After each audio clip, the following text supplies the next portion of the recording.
Hello, welcome to the third lecture, second lecture regarding this book, MacCulloch's 3,000 Years of Christianity. This lecture is on chapter 22, Europe, Re-enchanted or Disenchanted. And again, I'm going to refer briefly to my book every once in a while when I think it's necessary, but in general, I'll just try to talk to you. And the first thing we're is probably necessary is an overview of what we're covering in this chapter. So in the last chapter, we talked about the 16th and the 17th centuries, mainly from the perspective of Enlightenment, which is broadly speaking what I've argued and what many historians and others would argue is the beginning of what we think of as modernity or the modern era. And this is largely because of some of the things that we now take for granted and that are so widely accepted, but really started to find their beginning, their first kind of systematic description of them in the time of the Enlightenment. And that is, again, just to repeat, the idea that every individual conscience and reason must be respected and matters. Something, again, that is fundamental to the American experiment, certainly the Constitution, the Declaration of Independence, but something that has spread widely throughout the world and fundamentally shapes movements as varied as Marxism and capitalism and authoritarian versus democratic, all these almost no matter what kind of regime uh, one finds oneself in, there is some modern element to it because the influence of the Enlightenment has been so far reaching. So today we're going to move forward in time another century. So it was 1600s and 1700s, or 17th and 18th century. Now we're going to move on to the 19th century, the 1800s, and see these further developments in Europe. This is still a time when the vast majority of Christians are in Europe. So it makes good sense to focus on them. And next, we're going to skip the chapter 23 because it focuses on the missionary movement, which I believe is covered better, probably in a lot of ways, by the Sana book, the Disciples of Every Nation book.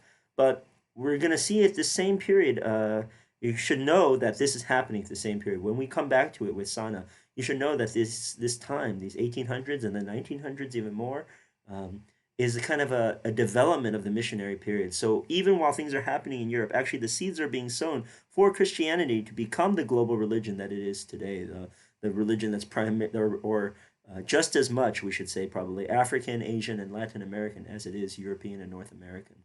So let's just begin then with this focus on Europe, so we can understand the continuing influence that shapes even non-European forms of Christianity. And America gets mentioned a couple times in this chapter. America does get lost a little bit in this story, but um, we'll do our best to weave it in when necessary, and we can talk about it if you have questions. So the first thing that we're going to cover is Catholicism, because Catholicism in a lot of ways forms one of the strongest answers to the Enlightenment.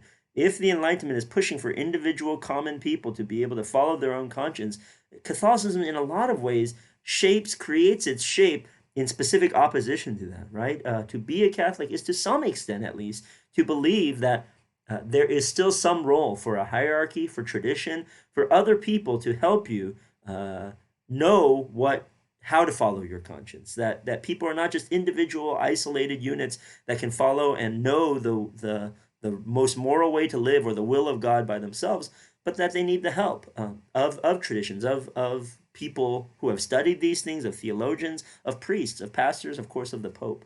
And so that's why we have at the heart here in this 19th century moment, we see actually this kind of is Europe enchanted or disenchanted? And that's what they mean by this, is that do we still believe in a world full of miracles, of higher powers, of beings that can be channeled by people, whether angels and demons, God and Satan, these kind of things, do they exist or not? Are we and we see a pushback in even European secular culture, even among people who have no interest in religion, so to speak. We see a pushback against the Enlightenment and what was seen to be an over reliance on the mind, mentality, rationality, to the exclusion of emotions, intuition, and other parts of the human soul and the human experience. And broadly speaking, this 19th century, these 1800s, are a time of a movement called Romanticism throughout Europe and North America. You could think of Leaves of Grass again in America to weave it in. Walt Whitman, if you're familiar with that. If you're familiar with a lot of American kind of Victorian culture, Anglo-American Victorian culture, that's playing on romanticism, the kind of emotions there, because people argued that the mind and the reason is not all that there is to being a human, and part of that pushback is religious also. And so the Catholic Church, like I said, is kind of a bulwark, a kind of a fortress, an opposition, the loyal opposition to these forces of enlightenment that are moving forward. And one of the things that comes out is this movement called Ultramontanism, which is kind of a strange phrase, but it literally comes from the Latin, mountain, montaña still in Spanish, it's the mountain. Ultra means beyond or past. And the idea is we're looking beyond the mountains, past the Alps, right, from France or from wherever we are, over to Italy. We're looking to take our cues directly from the Pope. The question is, how much should Europeans do that? And actually, a number of things gave rise to this kind of ultramontanism in this period. Um, Partly the revolution in France, because it went so far, because there was so much violence in this kind of, and especially male dominated violence in the revolution. Most of the leaders of this revolution were male. Napoleon, again, a male. There and a lot of the ones who suffered, to some extent, we could say, are females, of course, and the poor, who the disenfranchised, who tend to suffer more in periods of upheaval. Well, there's kind of a retrenchment, a feeling that Catholicism or traditions would have preserved their interests better than the widespread bloodshed that, in the end, even Napoleon left in his wake. He may have united France, but he basically killed a generation of young French men. And there's a real sense we should look to the Pope. The Pope can help us, and in a way, the Catholic Church is one of the few institutions at this time, as the author points out, that allows people who are not nobility, allows people who are not born with wealth to really rise in society, and so that's going to affect the Catholic Church in a lot of ways. It will be very effective at administering kind of social help, getting involved in communities, and allowing people a chance to express themselves, whether they be women, whether they be poor but capable young men, a way to express themselves. And in some ways, that will tie into another idea that we're going to weave throughout this chapter, which is liberalism. This kind of continuing reform, the political ideas in general that are associated with some of the Enlightenment, like democracy, like the right for every person to vote, to some extent enfranchisement for women, these kind of ideas are tied into these, what I would consider classical liberalism at this time. And so we have the fact that liberalism intersects with Catholicism in another way, kind of unexpected maybe, but in the Enlightenment, in many places, in Protestant Europe, for instance, allowed Catholics a lot of freedom. And that is another reason why some Catholics, although Catholicism is to some extent the loyal opposition to Enlightenment and some of those forces, in another way, it works together and it's cooperative. Because in America, for instance, or in England, these traditionally Protestant-dominated countries, as the Enlightenment continued, this idea of religious toleration allowed Catholics to rise in society, to find their place. And so many Catholics, again, there are Catholics who would reject the Enlightenment, would turn back to more to tradition, more to the Pope, and there are Catholics who will like the Enlightenment, who will embrace it, who will say, well, we should adopt some of these more democratic points of view, some of these more liberal points of view in our Catholicism. And so these factors are working together, as well as a force that was very powerful in the 19th century, which is Freemasonry, which kind of formed an alternative society in a way to Catholicism, another men's group where men could talk about politics, but apart from the church and create their own values. So in many places, actually, Freemasonry became one of the key locations where people who were opposed to Catholicism or the status quo could gather and come up with political ideas, which also made them controversial and attacked in other places. So this liberalism, you can see, is related to Catholicism in complex ways, whether it's with religious freedom, papal authority, or these new kind of social ideals in terms of the kind of power that we are going to give the common person, that we're going to give women.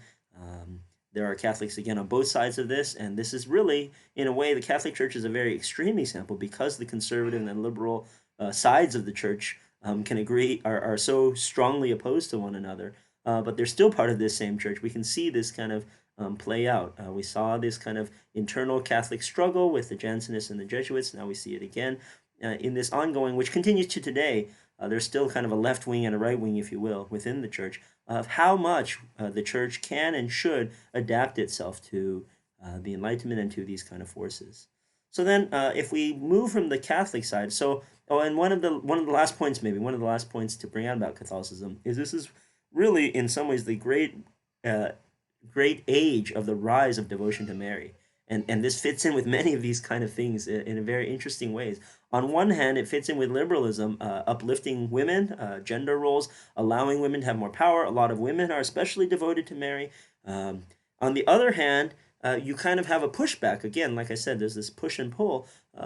If you Enlightenment figures say that the world is disenchanted, there are no more miracles, we should use secular science, we should have these very um, uh, and in some ways, what has been coded masculine ideals for rationality ruling everything. Well, there's this pushback that Mary appears to people more than ever and is said to heal people and to inspire people. And again, point to something, emotional intuition, that's beyond the kind of rational that can be seen to dominate the discourse. So Mary is very much of a piece of this kind of Catholic world that a lot of these reforms, a lot of the strength of the church is carried out in the name of Mary, which intersects with modernity in very strange ways. Like one of the simple snapshots, one of the phrases that hopefully you would understand now that MacCulloch uses in this book is feminist ultramontanism.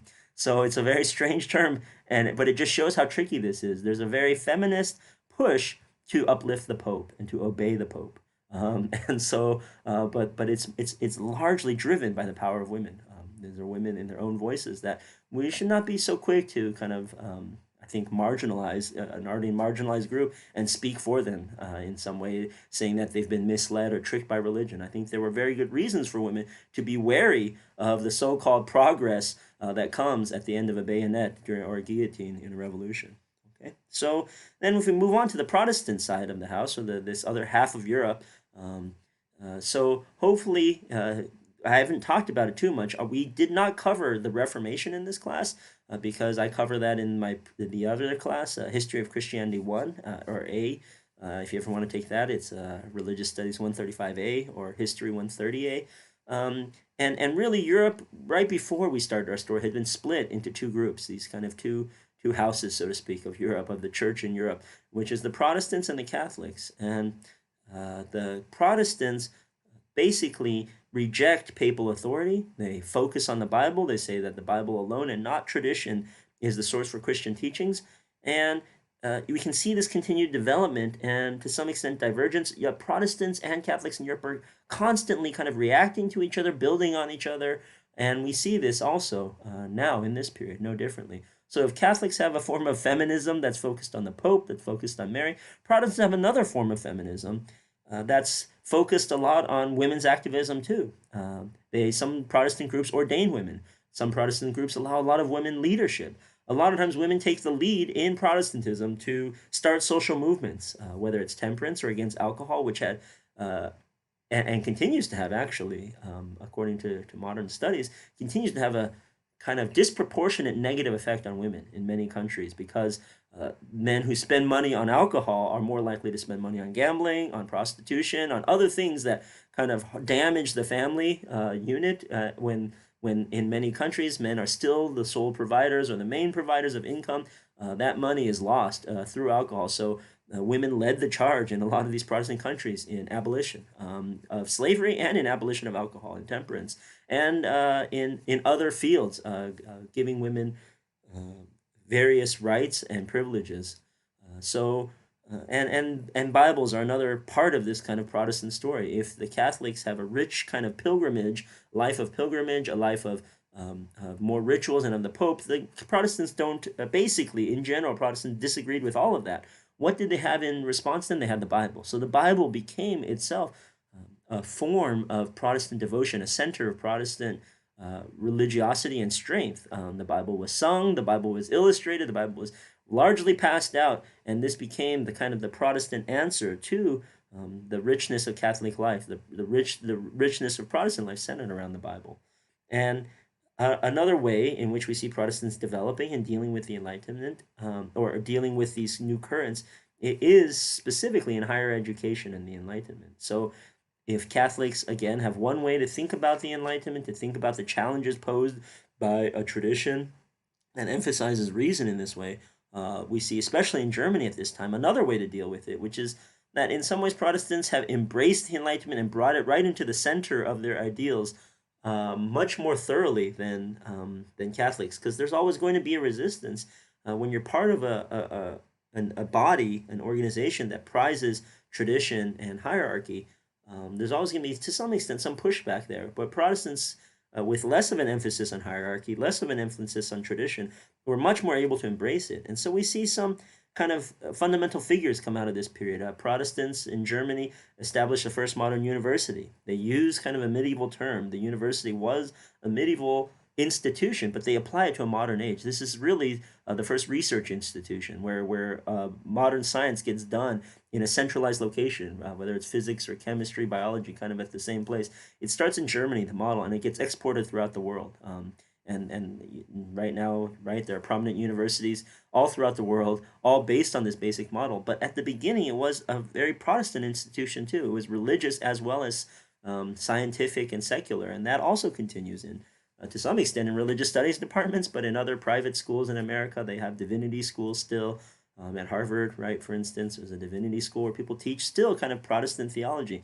And one reason they were able to embrace this kind is because the ways, like I said, the ways that Protestantism took Enlightenment thought deep into its bloodstream, so that you have figures like Schleiermacher, whom we met in this chapter, in this section, who argue that religion is not a matter of reason. He took Kant. He accepted Kant's critique of using knowledge or reason to try to figure out God and saying that it's impossible. He would agree with Kant, but he would also go one further and say then religion is really about feeling, about intuition. And in that sense, religion is necessary and can be studied.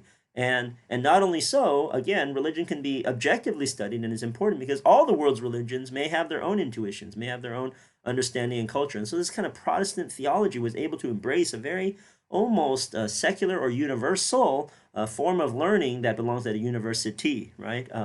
And Hegel was one of Schleiermacher's kind of the same period of time. He took Kant in another direction. So he also accepted more or less, in some ways, Kant's critiques of the limits on individual reason in terms of being able to speak about God or understand God. But Hegel would say then that that if the individual is limited, the body of humanity is not limited. The sum total of human consciousness is constantly evolving, and that total consciousness is itself God. So he would talk about the spirit, he would talk about God, but what he meant is the total of human consciousness as it so-called evolves, we could use that term, or as it develops. He's pre-Darwin, so he would not think in those terms, but or he would not use those terms in the same way. But it's a fair understanding. He would say like human ideas have there's a thesis basically, and then there's an antithesis, and then they fight and they kind of disagree with each other, and out of that comes a synthesis, which is higher than either of those two, and that becomes a new thesis, and there's a new antithesis, and in this way, human thought and human consciousness are always evolving, but all of history is the broad kind of theater upon which God develops God's self, and in which, so again, you see that this could belong at a university, because you could study history, you could study languages, you could study all kinds of things and say that this is part of God. You could say this is part of the project of what God is, and it is part of what humanity is. Humanity is developing its own consciousness. So these are like university type Protestants. And then there's another one, a very non-university type Protestant, Kierkegaard, who's probably the third kind of very interesting Protestant response to the Enlightenment. Kierkegaard would kind of push back against both Schleiermacher and Hegel. I mean, it's not accidental that he never was part of a university or a big institution. He was an independently wealthy kind of gentleman, but he rejected these kind of comfortable notions or knowledge-based notions and said that God is unknowable. Faith is terrifying, and the human condition is a horror. That if we really were to take an honest look within our souls, we would see a blackness or a ugliness or fearful things that we don't want to acknowledge. And so faith is a leap, a wild leap. The phrase leap of faith is associated with Kierkegaard because he basically coins the phrase. He basically creates this phrase. And he's really actually considered the father of existentialism. He inspired secular and atheistic existentialists like Sartre and Camus, if you're familiar with these French philosophers. because the way he thought about faith and the way he thought about religion was very radically opposed to kind of polite society and institutions. Faith is something very individual. He did not like the way Hegel kind of crushed the individual in favor of this giant absoluteness of all humanity developing its consciousness. He said the individual experience is important and irreducible, cannot be ignored, and that it is very uncomfortable, but and cannot easily be talked about in polite society and these kind of things, but nonetheless is the essence, kind of the marrow of what makes life worth living. So that's Kierkegaard. And then at this time, apart from these kind of, we could call them brainy or intellectual Protestants, fitting the Enlightenment into their worldview, into their religion in different ways, we also have kind of these wider social trends of Christianity and Protestantism being used to support German nationalism. Um, uh, Especially this great Chancellor Bismarck, who was kind of one of the fathers of the nation of Germany, um, and other less savory items like the World War I and German nationalism. But Bismarck realized that he could use kind of Protestants and liberals together and create a German identity that was opposed to an imagined Catholicism. So he created Catholicism kind of as a straw man, as this. We've already seen Catholicism is complex. There are Catholics who embraced the Enlightenment, who rejected all that. But Bismarck realized for his purposes that we could say that Catholicism symbolizes everything that's bad and wrong with the world, right? Obeying a pope, a foreigner, listening to tradition, not using reason at all. And real Germans are opposed to that. Whether you're Protestant or whether you're secular, we can work together and create a new Germany. So Germany became identified kind of religiously and kind of not religiously, but in this kind of bag that certainly includes anti-religion, at least a certain kind of anti-religion, which was especially Catholicism. And social class is also a key issue here. I mean, you may have noticed a lot of these people who are talking about religion are these kind of gentlemen, wealthy gentlemen scholars. A lot of what's being left behind is the working class, and more or less at this time, Germany's churches are getting emptied out, hollowed out, as the working class turns to basically a secular kind of socialism rather than Christian form of socialism, or as Christians get into these very deep kind of intellectual ideas, whether they're Kierkegaard, who's technically Danish, so he's not German, but he's nearby, or Schleiermacher or Hegel. The average working person just wants to know, are you going to help me feed my family? And the secular socialists are the ones who are answering that, not the Christians. So this is quite different in a way than if we move on to the next section on British Protestantism. This is quite different than the other kind of giant Protestant power in Europe, which is England or Great Britain. So in Germany, we see one flavor of kind of Protestantism. In Great Britain, another one. And the reason why in Great Britain Christianity long term is a lot healthier, and the reason why Protestantism flourishes is because it manages to capture the working class and speak to them and care for them, or speak to their concerns. And that's partly because British Protestantism, ironically, is more divided. So one might think that the more unified the church is, the more powerful and strong it can be in its response. But actually, the experience of Great Britain and the United States has shown basically the more divided Christianity is, actually the more responsive it seems and the better. Because when it's a kind of a state-organized religion and it just gets taxpayer monies from the elite, then all it needs to do is basically make a couple elite people happy. Just convince the president you're doing a good job. He says, here are your funds. Keep doing a good job. But when you don't have that, like in America, when you don't have that at all, or in Britain where you have that, but you have a long tradition of opposition. So you have, in Great Britain, you have the established church, and then you have all these so-called chapels or the dissenting churches, all the churches that don't fit under Anglicanism, whether they're, so some of these names will be familiar to you in an American phrase, but they're a little different there. But Methodists, whether they're Baptists, whether they're Congregationalists, Presbyterians, all these kind of free groups, small groups, existed for a long time, for hundreds of years in Britain, because of British history, which we don't have to get into. But they help channel the kind of people who are opposed to Christianity into another form of Christianity. So in Germany, if you're a working class person and you're just tired of the way all these fancy university people talk about absolute spirit or intuition or whatever leaps of faith, but it doesn't talk to you, you just become a secular. You just don't go to church at all. But in England, if you don't like these bishops and the fancy ways they're talking about things, what you might end up doing is becoming a Methodist, who they'll come to your home, they read the Bible in a simple way, and they are really identified with you. Your pastor, you see him, all the time. He's in a little congregation. He's a working class person just like you, or who maybe got a little bit more went to one of their schools, got a little bit more learning, but he totally understands the struggles you go through. He works in a coal mine, or his family works in coal mines too, and he cares about you. And he's at first one out there on the picket lines with you when it's time to strike. So you see, this is the basic picture of British Protestantism. Again, without going into too much of the details, the shape of Christianity in Britain is fractured because it wasn't intentional. King Henry VIII kind of accidentally reformed the church and broke away from Catholicism. So you always have these two groups. That's the main point of this section. You have these two groups kind of pushing at the established church. So the established church, the Anglican church, technically has the Queen as the head, and technically includes all British people in it, all British, baptized Anglicans.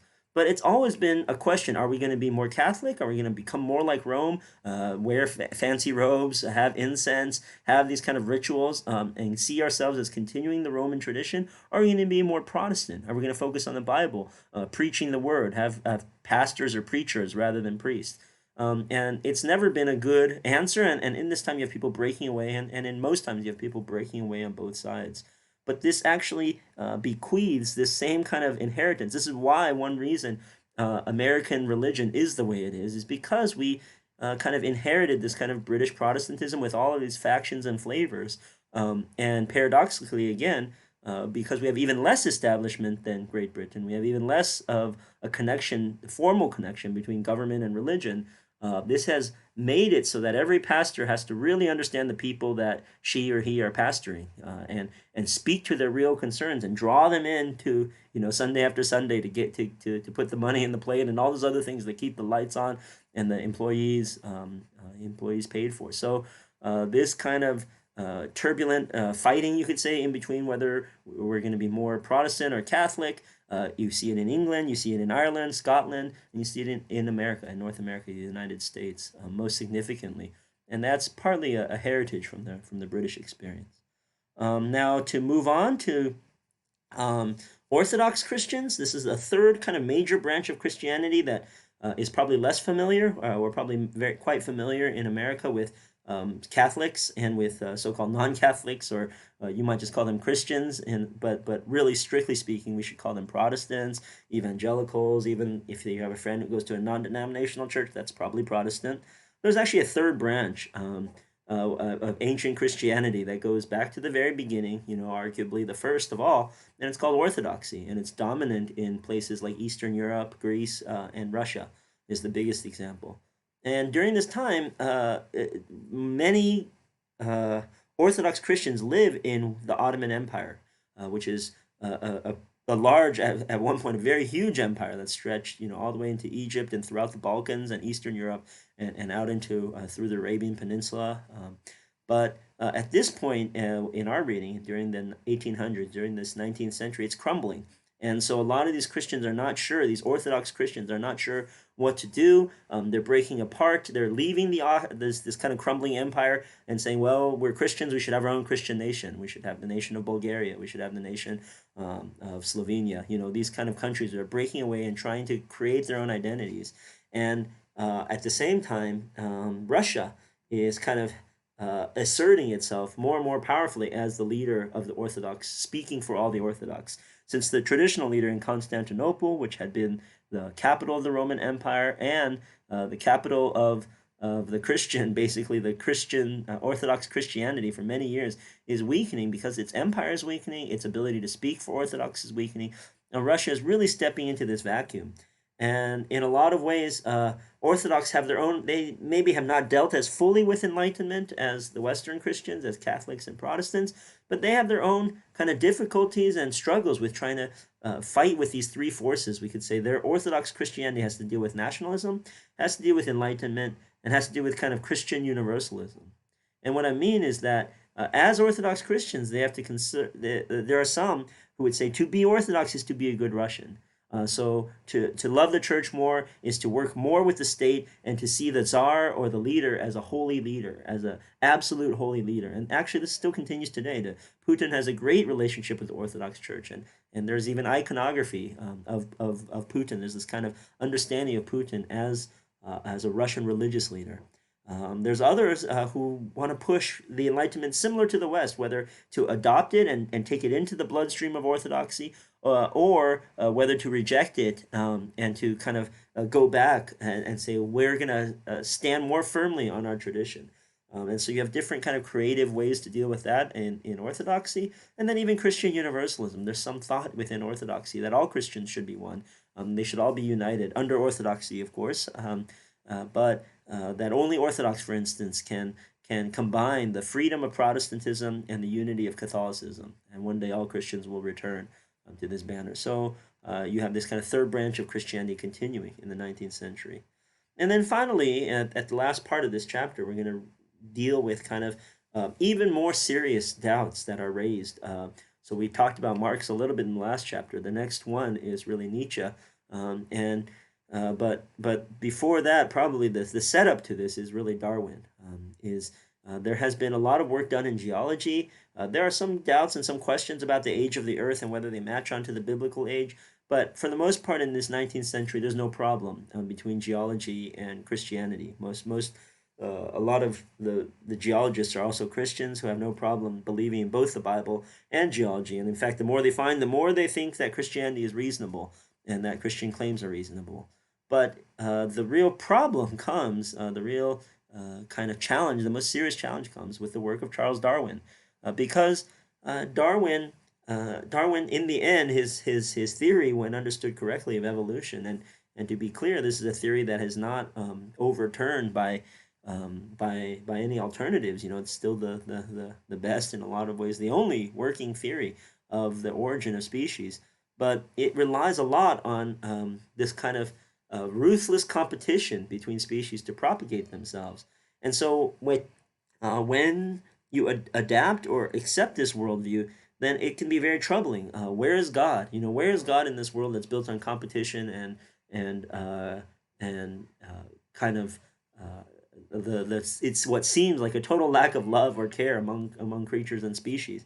And then aren't human beings just of a piece, of one piece of the same thing, same spectrum as amoebas and of all kinds of animals from which all life originated.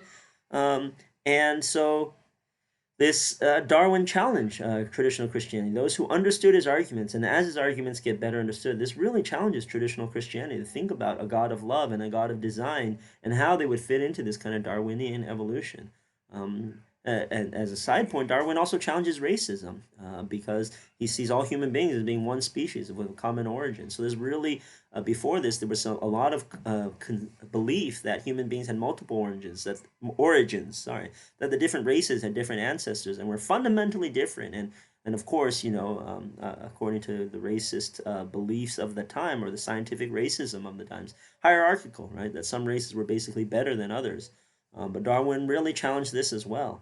To go along with Darwin, there's this kind of advances in biblical criticism from the humanists.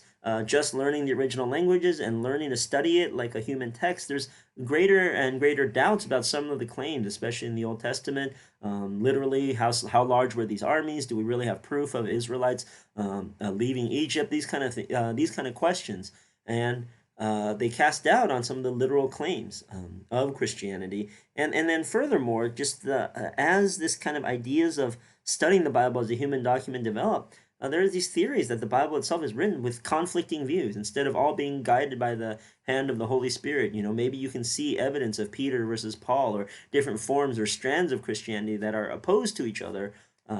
And that really, again, calls into question, can we read the Bible? Can a person follow the Bible as a unitary book with one instruction?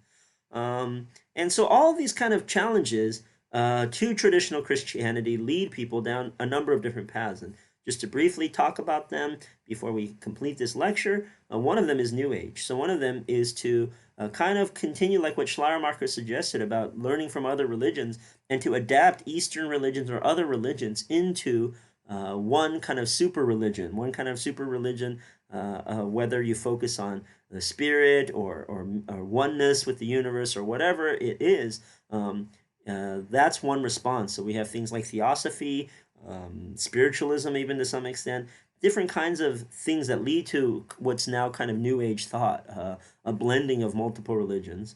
another response is fundamentalism, which is in which you just reject many of these challenges. You say, okay, no matter what Darwin says, and no matter what biblical criticism says, I believe the Bible, and I believe what the Bible says about human beings, and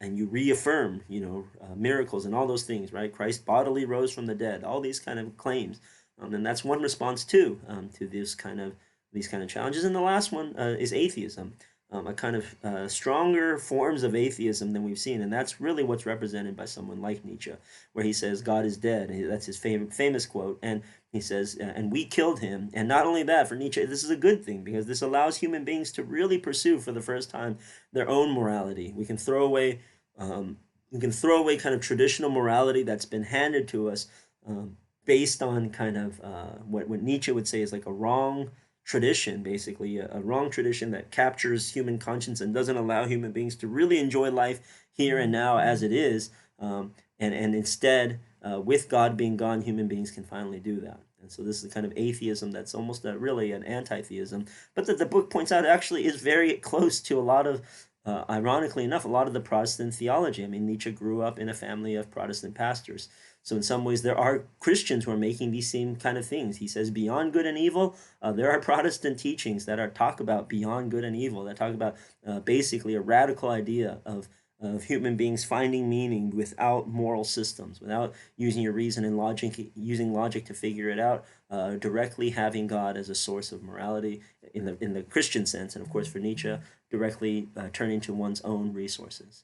So that basically concludes Europe in the 19th century. I got it all in one lecture this time. I hope that was helpful. I'm happy to hear from you. Use the comments, or emails or whatever you need to, but I'm happy to have more talks with you all.